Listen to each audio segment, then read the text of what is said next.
Esto es Lilith en CDN. ¡Hey! Y hoy es martes, ni te cases ni te embarques, ni de tu familia te apartes. Y aquí en Lilith en CDN, la fórmula antinovelas, le damos la bienvenida a la semana. Y la verdad es que siempre es para nosotros un inmenso placer, un honor, recibir a los macroeconomontos, los economontos. Tenemos macroeconomista libertario y, por supuesto, el profesor, el que mejor explica, que ahora le dicen funcionario también al profe. Pero el fin es que gracias a Héctor Guiliani Curi, José Alfredo Guerrero y Rafael Espinal por acompañarnos todos los sábados para llevarles perspectivas confiables sobre la economía. Hoy tenemos dos temazos con los economontos. Hablamos del Banco Central, que pronostica una economía que crecerá en el orden de un 6% en el 2021, y eso lo analizaremos en la mejor compañía, por supuesto. Y en el siguiente bloque vamos a hablar del índice de precios al consumidor, el IPC. La pura verdad es que la canasta familiar está subiendo como un globo de helio. Eso no baja nunca. Entonces, en situaciones tan apremiantes como esta, queremos de verdad tener un criterio de cómo manejarlos. Gracias a los tres. ¿Cómo están? Bien, bien. Bueno, muy buenas noches a todos. Bueno, vamos a arrancar con el macroeconomista. Quería yo arrancar ahora porque yo les voy a comentar. Con este tema del Banco Central, obviamente la prensa ayer hizo cobertura de, digamos, los criterios de las autoridades del banco y las cosas que están señalando. Y en particular, para Héctor, me llamó la atención este párrafo que, bueno, voy a leer textualmente. La economía dominicana ha mostrado una gran capacidad de recuperarse rápidamente de las recesiones que le han afectado, apoyada en sus fuertes fundamentos macroeconómicos. Ya que tenemos aquí al macroeconomista por excelencia, quería, la verdad, Héctor, que nos definieras un poquito el criterio y que nos diera también tu perspectiva de este crecimiento del 6%, qué implicaciones tiene, es realizable y, de ser así, qué impacto tendría. Mira, históricamente, en realidad, la economía dominicana ha mostrado una gran resiliencia. Se recuperó rápidamente de la crisis del 90, del 2004, del 2008 y así sucesivamente. Y creo que puede hacerlo en esta ocasión. Mira, si tú analizas el informe del Banco Central, te vas a dar cuenta que hay un gran preámbulo muy amplio sobre la recuperación externa en los Estados Unidos, en la Unión Europea y en otras partes del mundo en base a un informe del Banco Mundial. Y lo que eso implica es que el Banco Central considera que esa recuperación mundial se va a reflejar en un mayor flujo de turistas a la República Dominicana y por lo tanto un mayor gasto de esos turistas en el país. Ahora, yo creo que más es lo que no dijo el informe que lo que dijo. Y si la economía va a crecer en 6%, como dice el Banco Central, eso es una muy buena noticia porque no vamos a necesitar reforma tributaria alguna. Yo estuve viendo, Lili, y Rafael y José Alfredo, las estadísticas fiscales hasta noviembre del año 2020 y noté que las recaudaciones a diciembre, la estimé, van a ser como un 90% de las recaudaciones del 2019. De manera que si la economía el año que viene se recupera ese ritmo, rápidamente se va a recuperar las recaudaciones de años anteriores. Pero hay un dato muy significativo, dos datos significativos sobre el gasto. Que los gastos como en salario, compra de bienes y servicios, no crecieron significativamente. Pero hay un gasto que se cuadruplicó mensualmente y casi se triplicó cuando tú lo analizas a nivel anual, que son las prestaciones sociales, que pasaron de 4.500 millones a casi 20.000 millones mensuales. Eso significa que las prestaciones básicamente fueron como 150.000 o 160.000, van a ser 160.000 millones en el 2021, que si tú las reduces a los niveles del año 2019, dada la recuperación de la economía, como toda esa gente tú no la vas a tener que asistir, entonces tú te estás ahorrando una cantidad tremenda de recursos. Además de eso, el gobierno mismo en declaraciones anteriores ha reiterado la cantidad de recursos que se ha ahorrado de un gasto más efectivo, según el Ministerio de Economía y Planificación. Y también al mismo tiempo el Ministerio de Hacienda argumenta que se van a reducir ciertos gastos de intereses por la gestión de pasivo que realizaron en esta última operación. Entonces, eso significa que el gobierno no tiene necesidad o debería explicarle a la población por qué va a ser una reforma tributaria cuando no hay inflación. El mismo Banco Central dice que el déficit de cuenta corriente de la balanza de pago va a ser de un 2.3%, lo cual es financiable. Que la inflación va a ser baja el año que viene y que el crecimiento se va a recuperar. Entonces yo no veo razón alguna para la cual, por la cual el gobierno quiera hacer una reforma tributaria. Al menos que esté pronosticando ese crecimiento fundamentado en la reforma. Fíjate que el único... No creo, Lili, que lo estén haciendo en base a eso. Me parece que esa reforma que el gobierno está predicando desde hace mucho, antes de tomar el poder implícitamente y después de manera abierta, es para estabilizar el coeficiente de deuda. Pero en realidad nos hemos pasado 16 años con una deuda del Banco Central que es de alrededor de 12% del PBI, que yo no veo por qué después de esta crisis tengamos que capitalizar el Banco Central rápidamente. En realidad, si el gobierno asume un 1% de la deuda del PIB, de la deuda del Banco Central anualmente, y lo invierte en la economía, podría perfectamente ir recapitalizando el Banco Central y haciendo inversiones en vivienda que necesita mucho la población. Uno de los puntos que señalaba el reporte del Banco Central es lo mucho que nos sustentamos en las remesas, José Alfredo, que es un tema que siempre hemos hablado mucho, la solidaridad del dominicano, y es una partida que se está proyectando, creciendo, digamos, o sea, se estima que las remesas que este año se hicieron sentir, porque el dominicano es más solidario que nadie, gracias a Dios, y el dominicano ausente mucho más, pero bueno, se está pronosticando también un impacto importante en el PBI de esas remesas que lleguen en este año, en el 2021. ¿Cómo ves tú este reporte del Banco Central? ¿Lo ves viable el 6%?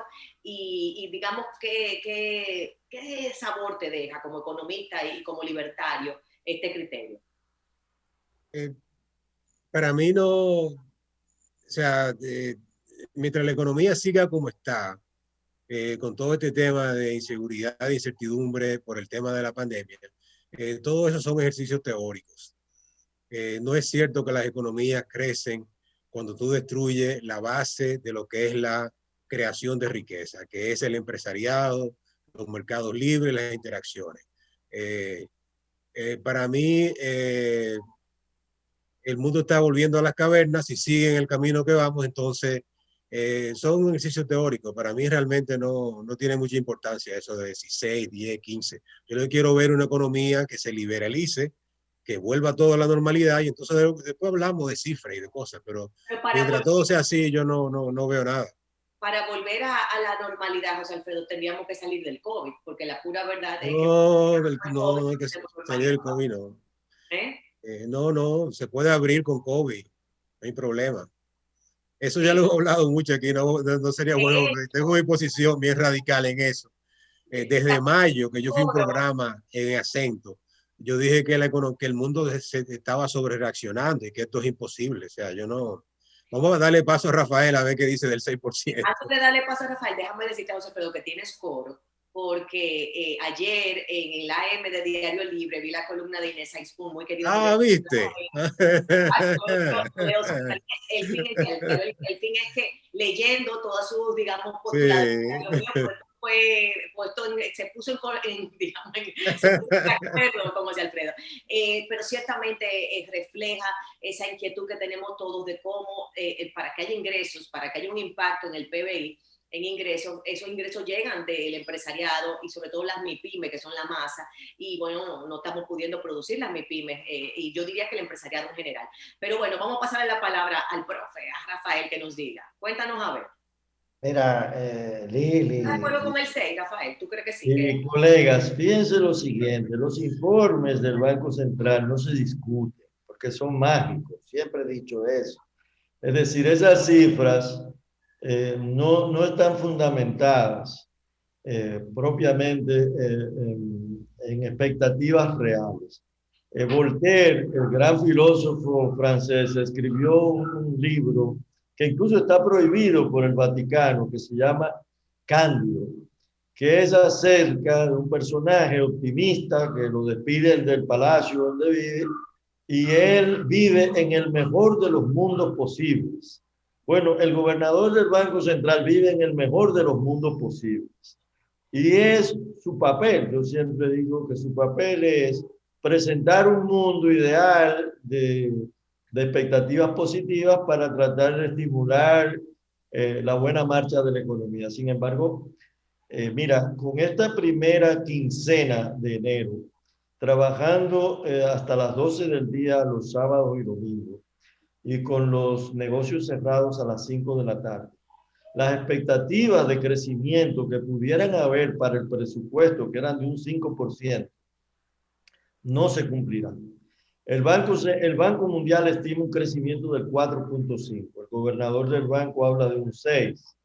El presupuesto está fundamentado en la base de un 5%, pero un 5% previo a este mecanismo de cierre de la economía que va a llevar a muchos negocios a dificultades de consumo de la población, que disminuirá sus ventas, caerán los ingresos fiscales y el déficit proyectado del 3%. Rafael, ya eso está, no es futuro que caerán, que cayeron. Que ya cayeron. Entonces, ese 90% de cumplimiento en el 2020 que señala Héctor, no se va a poder mantener si permanece. Yo no. El Banco Central.